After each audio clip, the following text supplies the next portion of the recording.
Afternoon, everybody. Glad to have you on board. I'm in a rush to finish this because I want to get back to the exciting Democratic virtual convention and see Zoom videos of people clapping. It's great TV. TV at its best. Lots of drama. So just a few articles in today's Wall Street Journal. I did an earlier session today on the convention last night. And so I thought I'd just pull out a few quick articles. First of all, the Border Patrol has made 38,000 arrests in July on the southern border. It's the third consecutive month of increases of people crossing the southern border. So we're seeing more and more people come across the border. A lot of reasons for it. But it's perceived the financial condition of Mexico has gotten much worse with COVID, and people need money. And so, interesting enough, you hear a lot about these poor families, immigrant families. You always hear that term. So, 89% of the crossers that were arrested were single adults. Okay. And by the way, 34% of them were repeat offenders that had repeatedly crossed and been caught again. Okay, so 89% of them were single adults. These aren't families and kids coming across. And Michelle talking about kids in cages last night, which was, I guess a reference back to her husband's presidency. So this is not the case now. We've got single adults coming. They're not bringing their families. So, by the way, the Border Patrol is getting really good at sending people back very quickly. In fact, in hours. You heard that right. They can send people back across the border in hours. And so they don't have an issue with detaining them in detention camps and the media looking at it and saying, how are they being killed? Are they in cages and are they getting water and how hot is it? So on. They're getting right over the border immediately. So, but the unintended consequence of that is they're returning very quickly. A lot of these coyotes, that's what they call these people that charge them to bring them across the border, really charge $2,000 to $3,000, and they say we'll bring you across 3 times because they know sometimes they're getting caught, so they just kind of guarantee 3 trips. So here's the problem. There's no consequences for coming across the border, right? You just get back on a bus or a plane, you get shipped back across. The Border Patrol is considering sending returnees to the interior of Mexico. So then you'd have consequences, right? Because you'd have a long travel, from an area you're not familiar with, and to get back across the border. So it may take you, weeks to get back up to the border, and a lot of your resources and money to get there. You may have to stop and work for a while to earn money to travel. So an observation: immigrant families fleeing persecution in South America is not the narrative you should be talking about on the border crossing right now. It's single men.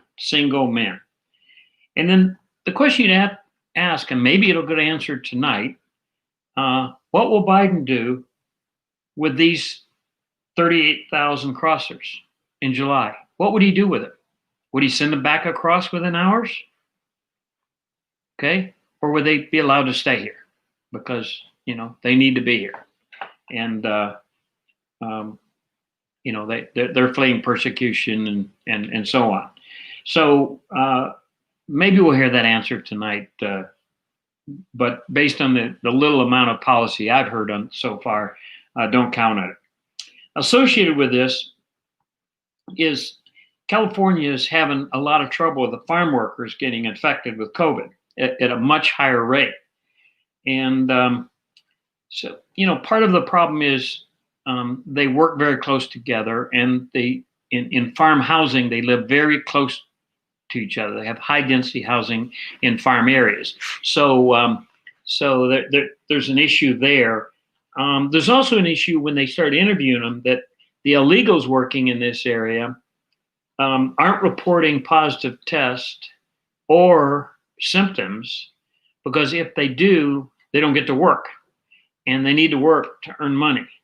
So we have, again, that unintended consequences that says when you're illegal, you feel like you're out of chances and out of options, and you need to make money. So interesting perspective from the California, a central area of California where that increase in COVID is happening. Second item, men, you can only have one drink today and only one drink tomorrow. One drink per day. That's it. Since 1990, the U.S. dietary recommendations has been one drink, alcohol drink, by the way, per day for women, and 2 drinks per day for men. Now, men have some body function areas that can handle alcohol better, and also women are missing something in their stomach that breaks alcohol down. I forgot all the particulars on that, but there was some good reasons. But they've re-looked at that, and now they've changed the recommendation. Both men and women, a recommendation of only 1 alcohol drink per person per day. So, by the way, they found new ties to increase cancer risk, primarily esophagus, stomach, liver, and head and neck. Head and neck sounds interesting to me. I need to do some research there.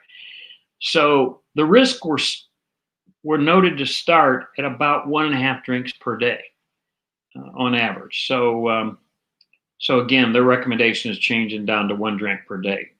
By the way, alcohol consumption's up 8% in the last 20 years. And in the COVID time period, it's up 20% over the same period last year. So we've had a lot more alcohol consumption due to the COVID. You don't hear that too much. By the way, some researchers are thinking the real issue may be moderate drinkers who drink heavily on the weekend. And they'd like to look at that a little bit differently and look at these weekend drinkers who tend to binge drink on the weekend, but may drink very little during the week. Third article from the opinion page. This is a very interesting perspective, and I thought it was very interesting. It says the socialists of the Cold War saw inequality as largely economic. So inequality related to being economic conditions. The new left sees every inequality as a result of racism, sexism, or other institutional bias. So they've moved from, the socialists have moved from saying it's due to economic conditions, as now it's due to groups of people, identity groups, right? Or bias associated with them. So I thought that was pretty interesting, and I hope you find that interesting. So last article today, ANWAR, the Alaska Arctic National Wildlife Refuge. That's hard to say. Alaska Arctic National Wildlife Refuge. And it's been battled for years. In 1990, a little known fact here, going back to history, 1990, Congress created the ANWAR region in Alaska with a mandate to study potential for drilling for fuels. And that Congress came up with this, by the way, and ever since it's been a fight ever since. Environmentalists went after it and tried to protect that area. And by the way, and I'll get to this a little bit, Native Alaskans by and large support ANWAR and by and large support drilling out there. So on Monday, the Interior Department opened up the area to oil leases. And it's perceived that they're going to get these oil leases handled before the end of the year so that it can't be easily undone by the next administration if obviously we change to a Democratic presidency. I've toured Alaska multiple times, and I remember one native person up there showing me and I thought this was a very interesting description. They tried to say you need to understand the area of ANWAR first of all, and they said basically if you the area of ANWAR, if you have a card table, a normal card table that you would play on games on, and throw a dime on that card table, and if that card table is Alaska, that dime is ANWAR. So it's a really small area. It's very desolate. There is very little out there. It's an area where most Alaskans will never see, never go to in their entire lifetime. So Alaskans have been behind this. I've said it's their state. Let them drive the issue. But I got to tell you, a lot of people outside of Alaska has been making their minds up about how to use their lands, and for many, many years. So maybe a little progress on that, and maybe Alaskans. Obviously, Alaskans have a system where they get a yearly check off of the oil and gas pulled out of Alaska, so they get to contribute in the success of their state and help them build their houses and so far. So thank you very much for enjoying today's 4 quick articles. Hope you enjoyed it, and back to the Democratic excitement. So cheers, have a great day. See you tomorrow.